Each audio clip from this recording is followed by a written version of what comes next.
After the dars, then we do recite durood and salam upon Prophet ﷺ collectively in the gathering. And then what happens is that the brothers then go with Shaykh Ahmad Abab to the Qabristan, to the graveyard. And as you know, is when a mu'min, when a believer will enter the graveyard, what happens is that all the malaika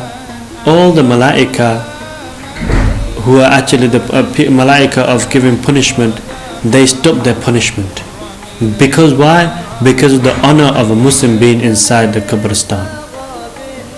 So as you're aware that when a mu'min, when a believer will enter the graveyard, no matter who the person is in the grave, whether he a Muslim or a non-Muslim, then because of the honor and the status of a Muslim, of a mu'min entering the graveyard, Allah subhanahu wa ta'ala orders the malaika to stop punishing those people in the grave.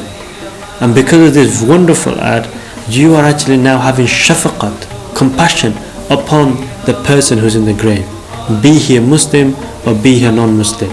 So however long a period that person will be in the grave, that's how long that person will be relieved of his punishment. So what happens there is, why are we actually visiting the graveyard?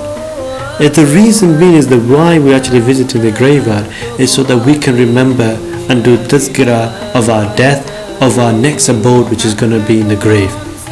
If we do tazkirah of this, then the love of dunya will start emanating from our hearts, and the love of akhirah will start cultivating. And secondly is that it helps us, remind us to actually prepare for the abode in the grave. By remembering the punishment of the grave, by remembering the beauty, the rewards of what will happen in the grave, as a person can then live a life so that they can get themselves ready and prepare themselves fully, so that they are not in that punishment, and so that they are in the bliss rather than being the punishment.